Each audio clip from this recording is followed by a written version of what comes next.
Lisa stood near the observation window of Prime and watched dozens of alien ships drift past the station. The massive trading hub flowed in neutral space where no empire could claim ownership. Hundreds of species came here to trade goods and signograms. Humans had been visiting the station for only 30 years, but they had already built a reputation as reliable partners. So was 40 years old and had served in the fleet for 20 years. She commanded the diplomatic vessel Starboard, a small ship designed for peaceful mission. Her crew of 50 people had one job on this trip. They were supposed to protect Ambassador Grace Dunning while she finalized a trading agreement with the consortium. Mark approached Lisa with a tablet in his hand. He was 29 and handled all communication for the ship. His face showed concern as he handed her the device. "And we have a situation," said. "The Empire just docked 3 warships at the station. They were not expected." So felt her stump kind. They were a warrior species that had dominated 3 star systems for over 12,000 years. They stood nearly 7 feet tall with scaled skin and 4 arms. Every member of their society trained for combat from childhood. They had never lost a war in their recorded history, and they looked down on species they considered weak. This fell into that category. The call of them soft prey animals whenever the two species crossed paths. There had been no direct conflict yet, but tensions existed beneath every interaction. "Where's Ambassador Dunning?" Lisa asked. "He's in the main trading hall finishing the agreement with the," replied. "Get me an escort team ready. I want to be there in 5 minutes." So moved quick through the station quarters with 4 armed guards behind her. The trading hall was a vast circular room with a domed ceiling made of transparent material. Stars glittered above as merchants from across the galaxy conducted business at hundreds of small tables. By Ambassador Dunning near the center of the room. Grace was 55 years old with gray hair and a calm presence that had served humanity well in dozens of negotiations. She was shaking hands with a representative, and both of them were smiling. Then they arrived. Warriors marched into the hall in perfect formation. Their leader was young for it, perhaps equivalent to Hune in his late 20s. His scales were dark green, and his 4 arms ended in clawed fingers that could tear through metal. He wore ceremonial armor that marked him as an officer from a noble family. Stopped directly in front of the human delegation. Other species in the hall fell silent and moved away. Everyone knew the reputation of these warriors. And so the young officer said, his voice carried across the hall. "I am of the 3rd Imperial House. I see you here pretending to be equals among civilized species. It amuses me." Ambassador Dunning kept her composure. "We are here conducting lawful trade. We have no quarrel with the Empire." It was not a pleasant sound. "Of course you have no quarrel. Prey animals do not quarrel with predators. They simply wait to be consumed." Step forward, but Grace raised a hand to stop her. "We have business to complete," Grace said firmly, "if you will excuse us." Turned her back on. In human culture, this was simply a dismissal. Among the turning your back on a warrior was the deepest possible insult. Eyes widened with rage, he reached to his belt and drew a ceremonial blade. The weapon was ancient, passed down through generations of his family. He threw it at the feet of the human delegation. "You cowards and weaklings," declared. "I challenge you in the name of the Empire. Pick up the blade or admit that humanity has no honor." All went completely silent. Lisa understood immediately what had happened. This was a formal blood challenge under law. If they left the blade on the ground, it would be seen as humanity admitting they were inferior. They would use it as justification for whatever they wanted. Grace did not understand. She had studied many alien cultures, but the specific details of challenge rituals were not in her training. She saw a rude young officer who had thrown his weapon on the floor. "Man," Grace said with the pace of a grandmother, "you dropped this." He bent down, picked up the blade, and held it out to return it. The hall drew sharp breaths. Expression changed from anger to something that looked almost like fear. "Challenge is accepted," he whispered. "By the blood of my ancestors, the challenge is accepted." Older stepped forward. This one wore the markings of a high commander, the supreme military rank in their empire. His name was, and he had conquered 6 worlds in his lifetime. "The species has accepted a blood challenge against the Empire," announced. His voice was heavy with formality. "By ancient law, this cannot be withdrawn. You have 30 standard days to surrender your worlds and your people, or we will take them by force." So grabbed Grace's arm and pulled her backward. "Ambassador, we need to leave, now." "Do not understand," Grace said. "I was just returning his knife." "You accepted a declaration of war." Color drained from Grace's face. She had spent her career preventing conflicts, and now she had accidentally started one. The humans retreat with an expression that might have been satisfaction. Stood beside him, and the young officer was practically glowing with pride. "Empire will finally correct these insects," said. "I will lead the first assault myself." Nothing. He had lived long enough to learn caution, but the challenge had been issued and accepted. There was no stopping what would come next. So rushed her team back to the Starboard. Within minutes, they had undocked from the station and were burning toward the nearest jump point. "And a priority message to Earth," Lisa ordered. "Tell them we have 30 days before the Empire declares total war on humanity." Hands trembled as he typed the message. "Commander, they have never lost a war. They have 2,000 warships. We have made 300. Lisa stared at the stars ahead of them. "Then I hope Command has a plan, because we just made the worst mistake in human history." And then the fleet began to mobilize. Had wanted glory. He had no idea what he had truly awakened. Message from Commander reached Earth in 6 hours. Within 12 hours, every military leader on the planet had gathered in the underground bunker beneath Geneva. The United Nations Space Command had built this facility to survive anything, even the death of the sun itself. Now it would serve as the war room for humanity's greatest crisis. While Frank Dawson sat at the head of the long table. He was 58 years old with white hair and a face that had seen too many battles. He had commanded human forces for 15 years and had hoped to retire without ever fighting a real war. That hope had died when the message arrived. "Let me make sure I understand this correctly," Frank said. "Ambassador Dunning picked up a knife and accidentally challenged an empire to war." Well, Pete nodded from across the table. He was 49 and ran all tactical operations for the fleet. "That is exactly what happened. They consider it a binding blood challenge. They cannot withdraw without losing honor, and neither can we. What happens if we simply refuse to fight? They conquer our colonies one by one until we have nothing left. They interpret refusal as surrender." Frank rubbed his eyes. "How many ships do they have?" "For 2,000 confirmed warships, probably more in reserve fleets we have not detected. And we have 300. 312 to be exact." The room fell silent. Everyone understood the mathematics. They would crush humanity in a matter of weeks. Their technology was not significantly better than human technology, but their numbers made the difference impossible to overcome. The door opened at the far end of the room. A young woman entered carrying a stack of files. She was Dr. Cole, 36 years old, and she had spent her entire career studying them. She was the leading expert on their culture, their history, and their psychology. Well, I have information that might help, said. May I present my findings? I gestured to an empty seat. Doctor, at the point I will listen to anyone who has ideas.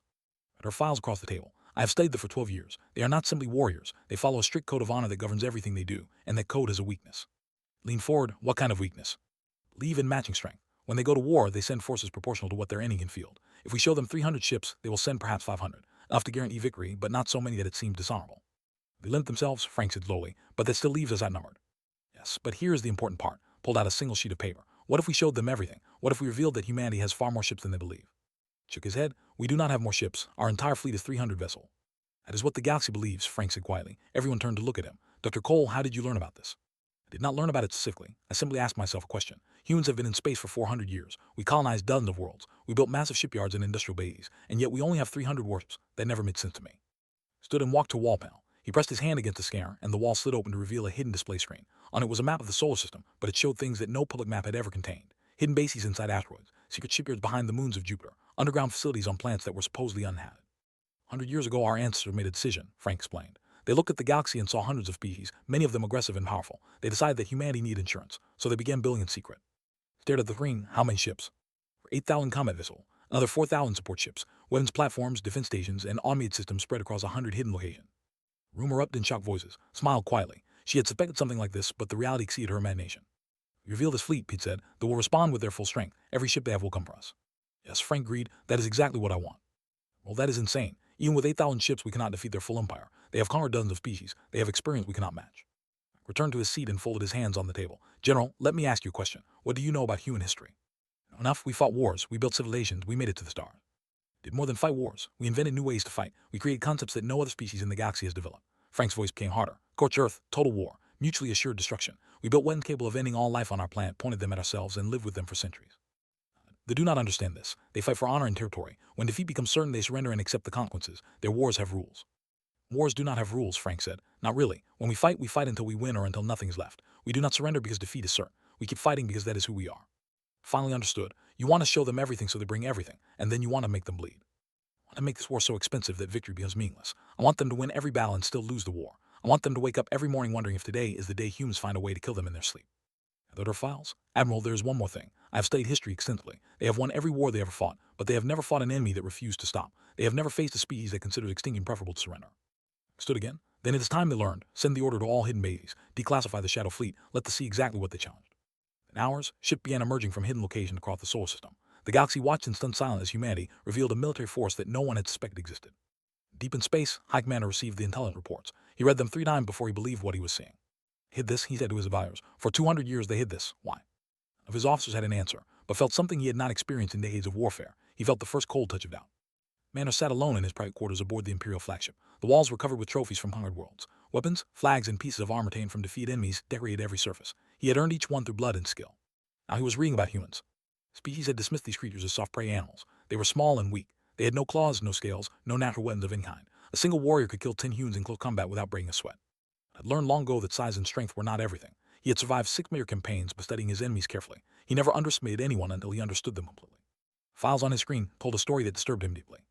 It had existed on their homeworld for perhaps 300,000 years. For most of that time, they had been primitive creatures with simple tools. Then something changed. In a span of only 10,000 years, they went from stone weapons to nuclear weapons. They built machines that could fly. They created devices that could think. They escaped their planet and spread across the stars.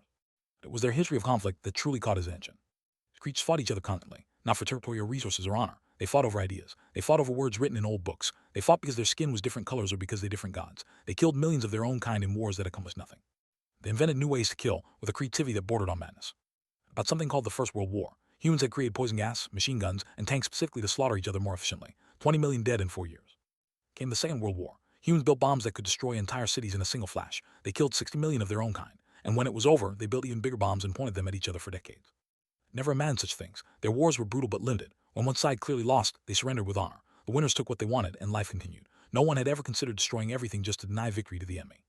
It's had a term for this. They called it scorched earth. If they could not win, they would make sure no one else could win either. It was the files and stared at the wall. His greatest trophy hung there, a banner from the last species that had challenged the Empire. They had been proud warriors, and they had fought well. But when defeat became certain, they had surrendered like civilized beings. To human surrender, the record suggested they would not. Knock came at his door. He opened it to find Captain Lane's image frozen on a communication screen. One of his intelligence officers had intercepted a human broadcast. Commander, you need to see this. It is a message from the human fleet. Via the screen, a human male appeared. He looked young, perhaps 35 years by human counting. He wore a simple uniform with no decorations. His face was calm, almost peaceful. My name is Captain Lane of the assault carrier Relentless, the man said. I am recording that message for any forces who might intercept it. I want you to understand something before we meet in battle. Lane paused and looked directly at the camera. If you think you will win, you probably will. Your ships are better than ours. Your warriors are stronger than us. You have never lost a war, and you will not lose this one. Subtly, the human understood his situation. Here is what you need to understand about humans. We do not fight to win. We fight because we cannot stop. It is not a choice. It is who we are. When you destroy one of our ships, the crew will use their last breath to hurt you. When you conquer our planets, the people will resist until you kill every single one of them. When you think the war is over, you will discover that it has only begun. Lane leaned closer to the camera. Grandmother told me stories about something called the Vietnam War. A tiny nation fought against the most powerful military on Earth. They could not possibly win. The math was impossible, but they fought anyway for 20 years until the stronger side gave up and went home. That is what humans do. We make wars so painful that winning is not worth the cost. He smiled, and there was no fear in his expression. Then fight us. Kill as many of us as you want. And when you wake up 10 years from now, still fighting, still bleeding, still losing warriors every single day, remember that we warned you. Remember that you could have walked away. Remember that one young fool with a ceremonial knife made the worst decision in your empire's history. The recording ended. In silence for a long time, then he called his senior officers to the war room.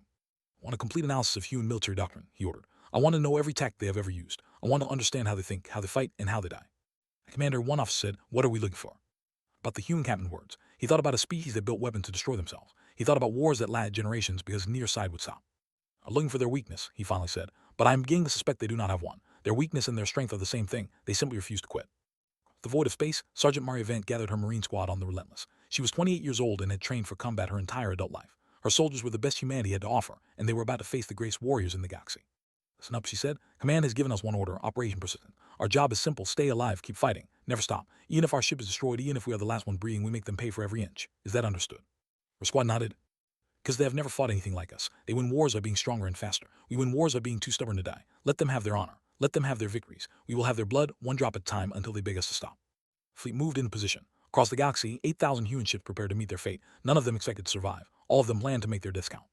In the darkness between stars, the Armada probed, still confident, still certain of victory. They would learn the truth soon enough. I'm bravely back. First battle happened 3 weeks after the challenge. A fleet of 200 ships met a human force of 150 near the border of contested space. By every measure of military science, the outcome was certain. 1. They destroyed 87 human vessels in 6 hours of combat. But something was wrong. Commander reviewed the battle reports with growing unease. His fleet had lost 43 ships. That was impossible. A force with superior numbers and equivalent technology should have lost perhaps 10 or 15 vessels at most. 43 was a disaster disguised as a victory. Explain this to me, he demanded of his tactical officer. Humans did not fight properly, one officer replied. When their ships were damaged beyond repair, they did not withdraw or surrender. They accelerated toward our vessels and detonated their reactors. They used their ship as weapons. Yes, High Commander. We destroyed a cruiser and its crew flew the wreckage into one of our carriers. The explosion took out 2 escort ships as well. Their officer stepped forward. There's more. The humans launched escape pods during the battle. We assumed they were evacuating wounded and surrendering crew. And pods were loaded with explosives. They drifted toward our fleet and detonated when we tried to recover them. Cold anger rising in his chest. This was not honorable warfare. It was something else entirely. Without prisoners, surely some humans surrendered. Officer exchanged uncomfortable glances. Not in High Commander. We offered mercy to 3 damaged ships that could no longer fight. Their response was to overload their weapons and self-destruct.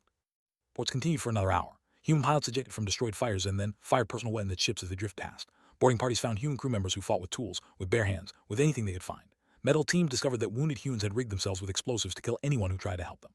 It was madness, complete and total madness. But Elisa watched the same battle from a very different perspective. She had led a small squadron around the edge of the combat zone, staying hidden while the main fleet clashed. Her mission was not to fight. Her mission was to survive and strike where the enemy least expected. And the main fleet is withdrawing, Lieutenant Mars reported. 63 ships remaining. Lisa nodded. They had lost nearly 2/3 of their force, but they had lost more than 20% of theirs, and that was the real victory. Of course, for the supply depot at Next 4, we hit them while they are celebrating. A squadron of 12 ships disappeared into deep space. 3 days later, they emerged from nowhere and destroyed 3 supply stations before vanishing again. The attack killed only a few hundred enemy warriors, but it destroyed fuel and ammunition meant to support thousands. While Frank Dawson coordinated the war from a mobile command ship that never stayed in one place for more than 48 hours, he received reports from every front and sent new orders to dozens of independent squadrons. When we lost the Vase sector, General Pete reported, the control all 3 planets. What are our losses? 100 ships destroyed, 40,000 personnel dead or missing. Closed his eyes for a moment, 40,000 people gone. He knew many of them personally. He would mourn them later when he had time. And their losses? Ships destroyed, 120 damaged, approximately 20,000 warriors killed. Mathematics were clear. Humanity was losing ships faster than the enemy, but they could not replace their losses easily. Their empire was vast, but their population was limited. Every warrior who died was a warrior who could never be replaced. Bred faster, humans built ships faster, and humans were willing to pay prices they could not imagine. What is the situation on the occupied planets? Shook his head. The same as everywhere else. The population refuses to surrender. Factories are being sabotaged. Trolls are attacked every night. They have to guard everything constantly because the moment they look away, something explodes. Smiled grimly. Good. Make sure every occupied world knows to keep fighting. We want them to need 100 warriors to hold every city. War continued for 3 more weeks. They won every major battle. They captured 8 human colonies. They destroyed over 1,000 ships. But their losses mounted. In his quarters and stared at the casualty reports. His empire had lost 300 ships. Over 50,000 warriors were dead. Another 20,000 were tied down on occupied planets, fighting an enemy that refused to stop resisting. Advisors calculated the prediction. At this rate, conquering human space would take another 2 years. Pacifying the occupied territories would take decades. The total cost in warriors and resources would cripple the empire for a generation. The humans showed no signs of slowing down. Ship they lost was replaced within weeks. Every fallen soldier was replaced by 2 volunteers. They did not fight like a species facing extinction. They fought like a species that had been waiting for the moment their entire existence. But the human captain's message, we do not fight to win, we fight because we cannot stop. He had not believed it then, he believed it now. His communications officer entered with a priority message. High Commander, Admiral Dawson has requested a private communication channel. He wishes to discuss terms. Hope and suspicion in equal measure, surrender terms. He did not specify High Commander. Considered for a long moment, the honorable thing would be to refuse. The war would continue until one side was completely destroyed. Honor was a luxury the Empire might no longer be able to afford. In the channel, he said, I will speak with him. The screen flickered and Frank Dawson's face appeared. He looked tired but unbroken. High Commander, thank you for taking the call. Admiral Dawson, I assume you wish to discuss the terms of your surrender. Laughed. It was not a bitter laugh. It was the laugh of a man who had made peace with his situation. Oh, High Commander, I want to give you a chance to end this before you lose everything. Not because we are winning. We are not, but because you cannot afford to win. Nothing. He waited for the human to continue. Conquer us. Maybe it takes 5 years instead of 2. Maybe it costs you 500,000 warriors instead of 100,000. But eventually you will stand over the ashes of human civilization and declare victory. Frank leaned forward. Then what? You will spend the next century fighting ghosts. Every human who survives will teach their children to hate you. Every occupied world will be a battlefield that never ends. You will win the war and lose your empire. Slowly, the human understood perfectly. What do you propose? He asked. Meet me in neutral space. Let us talk face to face. Perhaps we can find a solution that lets both our people survive. Channel closed, sat alone with his thoughts for a very long time. And he gave the order to set course for neutral space. Magville hung in empty space, far from any plant or station. It was neutral ground chosen by both sides, a place where neither fleet could gain an advantage. The ship itself belonged to the consortium, the same species that had been negotiating with humanity when this entire disaster began. While Frank Dawson arrived first with a small escort, Commander Lisa stood at his side, her uniform bearing new insignia that marked her recent promotion. She had earned it through blood and fire over the past 6 weeks. Commander arrived an hour later. His shuttle docked on the opposite side of the vessel, and he walked through the quarters with 2 guards at his back. His face was impossible to read, but Lisa noticed that his posture was different from what she had seen in recordings. The arrogance was gone. Something else had replaced it. 2 groups met in a conference room with a large window overlooking the stars. Frank and sat across from each other at a simple table. Their officers stood behind them, watching every movement. Commander, Frank began, I appreciate you agreeing to the meeting. I did not come here because I wanted to, replied. I came because my advisors convinced me that continuing this war would destroy my empire. They were right. The sound that might have been a laugh. You humans are strange creatures. You have lost 3,000 ships. Over 200,000 of your people are dead. We hold 8 of your colonies. By any reasonable measure, you are losing the war. We are. And yet you sit here as if you have won. Folded his hands on the table. We have not won, but neither have you. That is why we are both here. So watch the exchange carefully. She had expected anger or threats. Instead, he saw 2 tired leaders trying to find a way out of a nightmare. I've studied your species, said slowly. I have read your history, I have watched recordings of your wars, and I have reached a conclusion. What conclusion is that? Are insane, all of you. Not in a mental sense, but in something deeper. Your entire species has a broken part of the brain that refuses to accept defeat. You would rather die than surrender. You would rather destroy everything than let someone else win. Frank nodded. That is probably accurate. Makes you terrifying. Not because you are strong, not because you are clever, but because there is no end to what you will do. We can burn your cities and you will fight in the ruins. We can kill your soldiers and your civilians will pick up weapons. We can destroy your fleet and you will build another one while bleeding us dry. Also accurate? Back in his chair, I came here to make an offer, not peace. The challenge was issued and accepted. Withdrawing would destroy my honor and my empire from within. And what do you propose? Mission, not surrender from either side. We simply acknowledge that this war has taught us both something valuable. You are not prey animals. You are not soft or weak. You are something the galaxy has never seen before. He reached to his belt and drew his ceremonial blade. Lisa tensed but made no threatening movement. Instead, he held the weapon flat on his palms. This blade has been in my family for 900 generations. It has tasted the blood of 100 conquered species. It represents everything to believe about honor and strength. Placed the blade on the table and snapped it in half. The sound echoed through the silent room. Give you the half, said, sliding one piece toward Frank. Not as a trophy, not as a sign of surrender, but as a bond between worthy adversaries. My people will remember the moment. They will teach their children that humans are not to be challenged, ever. Picked up the broken blade and set it. The metal was ancient and beautiful, covered in symbols that told the story of countless victories. Now it told a different story. Accept the gift and the spirit it was offered, Frank said, and I offer something in return. Reached into his pocket and removed a small object. Lisa recognized it immediately. It was a medal that her admiral had earned decades ago, during a conflict that nearly destroyed his home colony. He had carried it every day since. This represents my personal honor, Frank explained. I give it to you as a promise. Humanity will never attack the Empire. We will never seek revenge for what happened in this war. If your people honor the agreement, we will be partners instead of enemies. The medal and examined it carefully. Then he placed it inside his armor, close to his heart. Agreed. Door opened, and Ambassador Grace Dunning entered the room. She looked older than she had 6 weeks ago. The weight of knowing that her mistake had started this war showed in every line on her face. Commander, she said quietly, I want you to know that I did not understand what I was doing when I picked up that blade. It was an honest mistake. He turned for a long moment. Then he made another sound that might have been a laugh. One of my officers has confessed that the challenge was deliberate, wanted to provoke a war that would bring him glory. He did not understand what he was provoking. Whereas now? Commanded a ship in the third battle. He died when a human pilot crashed a damaged fire directly into his bridge. Paused. I believe you would call that ironic. Ray had no response to that. It continued for another 2 hours. Details were negotiated. Boundaries were established. Prisoners were exchanged. The occupied human colonies would be returned over the next 6 months, and both species would withdraw their fleets to their own territory. And it was over, stood and faced the human delegation. I have one final question. Your captain said that humans fight because they cannot stop. Is that true? Is there no part of you that wants peace? He stood as well. We want peace more than anything, but we learned a long time ago that peace has a price. Sometimes that price is fighting until the other side understands that war is not worth it. Then we understand each other. I think we do. To the door, then paused and looked back. A proverb will spread through the galaxy after today. Challenge the beast that never stops hunting and you become the prey. I suspect it will keep your species safe for a very long time. He left without another word. He stepped up beside her admiral. Sir, do you think that will last? Watch the stars through the window. Somewhere out there, human ships were returning to port. Warriors on both sides were finally able to rest. Last, he said, not because of treaties or promises. It will last because they finally understand what we are, and that understanding cost more than either side wanted to pay. War was over. Humanity had not won, but they had proven something that the galaxy would never forget.